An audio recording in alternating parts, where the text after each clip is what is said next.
आप सबों को जय यीशु। क्रिस्त में मेरे प्यारे भाइयों बहनों, आज हम विशेष करके अपनी बुलाहट के ऊपर मनन चिंतन करेंगे।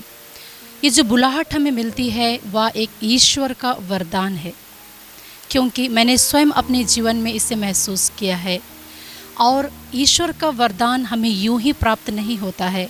यदि ईश्वर किसी को चुनते हैं तो वह हमारे लिए एक योजना बनाते हैं।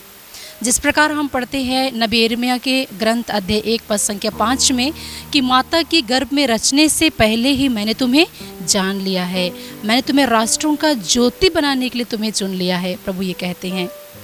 क्रिस्त में मेरे प्यारे भाइयों बहनों, हमारा बुलाहट ईश्वर की ओर से आता है और इसे पहचानने के लिए हमें स्वयं पवित्र आत्मा की आवश्यकता है, प्रभु की कृपा की आवश्यकता है।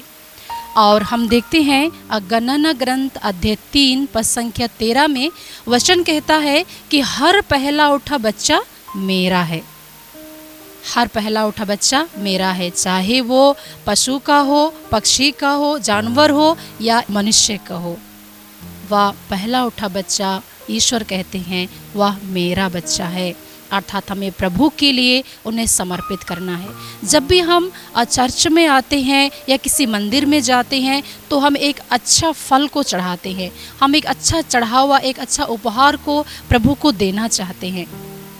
वैसे ही प्रभु चाहते हैं कि हम भी अपने प्रथम बच्चों को जो प्रभु ने हमें दिया है, पहले संतान को जिसे प्रभु के द्वारा हमें प्राप्त हुआ है, उसे हम प्रभु को अर्पित करें। ऐसा गणना ग्रंथ हमें सिखाता है। और प्रभु कहते हैं कि हर पहला उठा बच्चा मेरा बच्चा है। तो हर माता पिता का कर्तव्य बनता है कि हम अपने बच्चों को प्रभु के लिए समर्पित करें। कभी कभी ऐसा होता है कि पहले हो सकता है माता पिता पहले बच्चे को प्रभु को अर्पित नहीं कर पाए होंगे, जैसे मेरे जीवन में हुआ। माता पिता ने कभी सोचा नहीं कि हम पहले बच्चे को प्रभु को समर्पित करें, लेकिन उन्होंने सबसे अंत वाले बच्चे मतलब लास्ट बच्चे को प्रभु को उन्होंने अर्पित किया। और प्रभु का योजना हमारे लिए एक अद्भुत योजना है। प्रभु का योजना हमारे लिए एक अद्भुत योजना है, जिसे हमें जानने के लिए, परखने के लिए हमें कृपा चाहिए। और मेरे जीवन में प्रभु ने कार्य किया। प्रवक्ता ग्रंथ अध्याय 2 में हम पढ़ते हैं, वचन कहता है कि यदि तुम ईश्वर की सेवा करना चाहती हो तो अपने को तैयार करो, अपने को त्यागो। प्रभु ने मुझे स्पर्श किया, वह वचन मुझे स्पर्श किया। और जब मैं अपने लिए प्रार्थना कर रही थी कि मैं क्या करूं, मैं कहाँ जाऊं, मैं कहाँ जाकर के प्रभु के कार्यों को करूं, ये व्यक्तिगत प्रार्थना जब मेरे जीवन में चल रही थी तो प्रभु ने मुझे संदेश दिया कि आप पवित्र बाइबल खोल करके पढ़ो। मेरे मन में बार बार ये आ रही थी प्रेरणा कि तुम बाइबल खोलो और पढ़ो। और जैसे ही मैंने बाइबल खोला, प्रभु ने मुझे यही वचन को दिया, प्रवक्ता ग्रंथ अध्याय 2, पुत्र यदि तुम प्रभु की सेवा करना चाहते हो तो विपत्ति का सामना करने के लिए तैयार हो जाओ। तुम्हारा हृदय निष्कपट हो, तुम निष्कलंक बने रहो। विपत्ति के समय तुम्हारा जी घबराए नहीं, ईश्वर से लिपटे रहो, उसे मत त्यागो, जिससे अंत में तुम्हारा कल्याण होगा। आगे वचन कहता है, जो कुछ तुम पर बीतेगा उसे स्वीकार करो तथा दुख और विपत्ति में धीर बने रहो, क्योंकि अग्नि में स्वर्ण की परख होती है और दिनहीनता की घड़िया में ईश्वर के कृपा पात्रों का। प्रिय मित्रों, ये वचन ने मेरे जीवन में ऐसा कार्य किया कि मुझे लगा कि सचमुच में प्रभु मुझे बुला रहे हैं, सचमुच में प्रभु मुझे बुला रहे हैं। और जब मैं ये वचन को पढ़ी, मुझसे रहा नहीं गया। मैं तुरंत अपने एक भाई है जो हमें आध्यात्मिक तौर से हमारी अगुवाई करते हैं, मैं उनके पास गई और मैंने उनसे सलाह लिया कि प्रभु इन वचनों से मुझे क्या कहना चाहते हैं। तो उस भाई के द्वारा ईश्वर ने मेरा मार्गदर्शन किया। और जिस प्रकार हम पढ़ते हैं स्तोत्र ग्रंथ 119 पद संख्या 105 में कि प्रभु का वचन हमारा मार्ग प्रशस्त करता है, हमें ज्योति दिखाता है, हमारा पथ आलोकित करता है। सेम वैसे ही यह वचन मेरे जीवन में कार्य किया और मैं प्रभु की सेवा में चल पड़ी। क्रिस्त में मेरे प्यारे भाइयों बहनों, जब प्रभु हमारे लिए एक योजना बनाते हैं तो एक अद्भुत योजना होता है। तो उस योजना को हमें पहचानना है। प्रभु का वचन कहता है लूकास के सुसमाचार अध्याय 20 पद संख्या 25 में, जो ईश्वर का है उसे हमें ईश्वर को देना चाहिए। जो ईश्वर का है उसे हमें ईश्वर को ही देना चाहिए। इसलिए हमें पहचानना है हमारे बुलाहट को, हमें पहचानना है ईश्वर किस तरीके से हमारे जीवन में कार्य कर रहे हैं। क्रिस्त में मेरे प्यारे भाइयों बहनों, मार्कुस के सुसमाचार अध्याय 10 पद संख्या 17 से हम एक धनी युवक के बारे में पढ़ते हैं। जब धनी युवक प्रभु के पास गया और वो कहता है कि गुरुवर, मुझे अनंत जीवन पाने के लिए क्या करना चाहिए, तो प्रभु उनको बड़े गौर से देखते हुए कहते हैं कि हाँ, सब कुछ तुम्हारा में ठीक है, लेकिन एक चीज़ की कमी है। वो कमी क्या थी? उनके पास बहुत धन था और प्रभु कहते हैं कि तुम अपना सब कुछ बेच करके, अर्थात सब कुछ त्यागते हुए तुम मेरा अनुसरण करो। वचन कहता है कि उस धनी युवक का मुंह उतर गया। वचन ऐसा कहता है। प्यारे मित्रों, कभी कभी हम अपनी कमजोरियों को छोड़ने में असमर्थ हो जाते हैं। प्रभु का वचन कहता है कि प्रभु का वचन अग्नि जैसे है, वह सामर्थ्य है, वह शक्तिशाली है, वो हमारी मदद करता है। जब हम प्रभु को जानेंगे, प्रभु को पहचानेंगे, प्रभु की योजनाओं के अनुसार हम अपना जीवन बिताएंगे, तो निश्चय ही प्रभु हमारी सहायता करते हैं। तो वो धनी युवक का बुलाहट तो था, लेकिन हो सकता है अपने स्वार्थता के कारण, हो सकता है अपने धन दौलत को ना त्यागने के कारण, अपने जीवन में प्रभु को प्रथम स्थान ना देने के कारण वह अपनी बुलाहट को खो देता है। तो कभी कभी हम भी अपनी बुलाहट को पहचान नहीं पाते हैं। क्रिस्त में मेरे प्यारे भाइयों बहनों, हम पढ़ते हैं नबी यिर्मयाह के ग्रंथ अध्याय 1 पद संख्या 7 में, जब यिर्मयाह को प्रभु बुलाते हैं, यिर्मयाह कहते हैं नहीं नहीं नहीं, मैं तो बच्चा हूँ। जब ईश्वर का बुलावा आ रहा है यिर्मयाह को, तो वचन हमें यह बताता है कि यिर्मयाह कहते हैं मैं तो बच्चा हूँ, मैं कैसे बोलूँगा।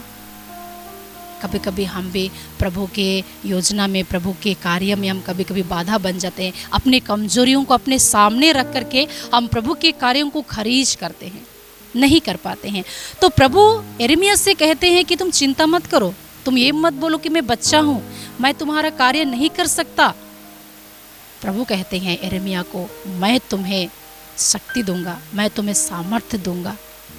और नबी यिर्मयाह आगे बढ़ते हैं प्रभु के कार्य करने के लिए। उसी प्रकार नबी ईसायाह के बुलावा के बारे में हम सुनते हैं अध्याय 6 पद संख्या 5 में, कि जब प्रभु ईश्वर नबी ईसायाह को बुलावा देते हैं तो वह कहते हैं कि मैं एक अशुद्ध होठ वाले लोगों के बीच में रहता हूँ, मैं एक अशुद्ध होठ वाला व्यक्ति हूँ।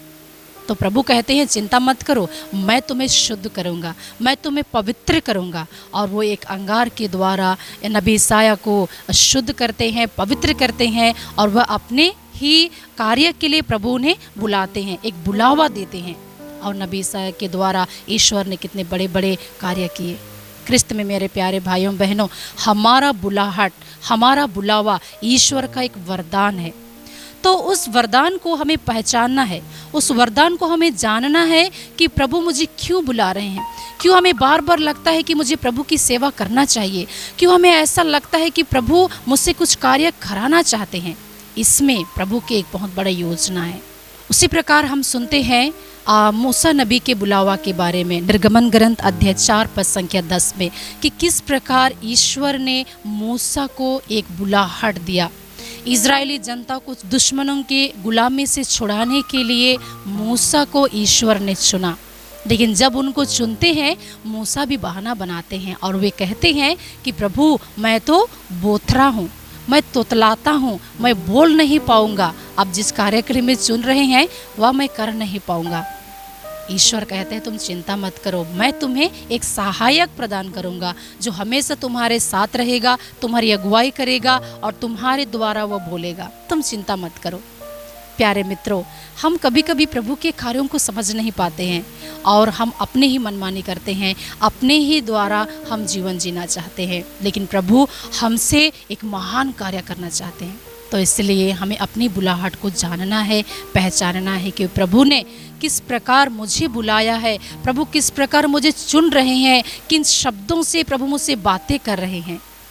और हर एक दिन हमें प्रभु की योजना को परखना है, हर एक दिन प्रभु की योजना को हमें परखना है, हमें जानना है, हमें प्रभु को सुनना है, ताकि हम प्रभु के उस महान योजना को जान सके जो योजना प्रभु ने मेरे लिए और आपके लिए बनाया है।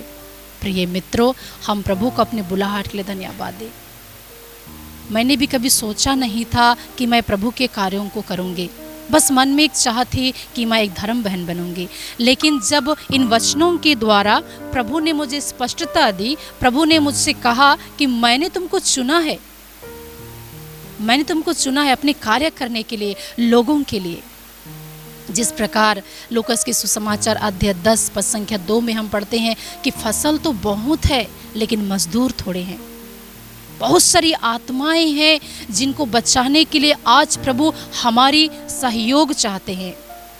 बहुत सारी ऐसी जगह हैं जहां पर अभी तक प्रभु के वचन की घोषणा नहीं हुई है। उन सारी जगहों में कार्य करने के लिए, आत्माओं को बचाने के लिए प्रभु आज मुझे और आपको बुला रहे हैं।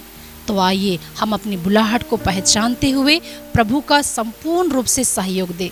प्रभु चाहते हैं कि हम प्रभु की मदद करें। प्रभु चाहते हैं कि हमारे द्वारा प्रभु कार्य करे, बस हमसे वो अपना सहयोग चाहते हैं।